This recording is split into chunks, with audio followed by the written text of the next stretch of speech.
autorités israéliennes ont commencé dimanche à distribuer des lettres à des milliers de migrants africains, leur ordonnant de partir d'ici la fin du mois de mars sous peine d'être emprisonnés, selon un porte-parole du service de l'immigration.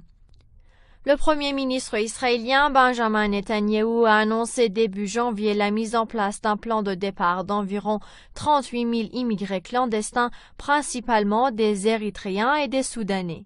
Le Premier ministre israélien n'a pas précisé vers quel pays ces personnes pourraient être expulsées, sachant qu'Israël reconnaît tacitement qu'elles ne peuvent être renvoyées au Soudan ou en Érythrée sans mettre leur vie en danger.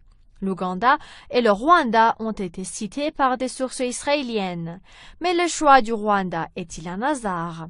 Le Rwanda étant considéré comme l'un des principaux alliés d'Israël en Afrique, il semblerait que le choix de ce pays n'est pas anodin, surtout que le président rwandais vient d'être élu à la tête de l'Union africaine et que de ce fait, le rapt et l'expulsion des Africains d'Israël aura le feu vert implicite d'au moins une partie des dirigeants africains.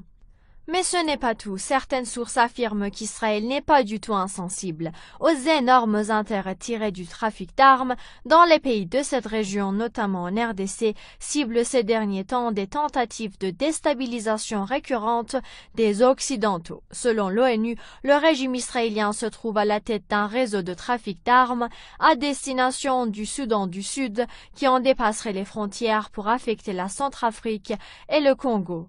Mais que viennent faire les Africains d'expulsés d'Israël dans cette histoire? Il semblerait que les ex-puissances colonialistes et leurs alliés israéliens cherchent à créer de nouveaux groupes de rébellion dans les camps des réfugiés sur les frontières rwandaises et ougandaises avec le Congo et que les Africains d'Israël sont choisis pour s'occuper de ce sale besogne.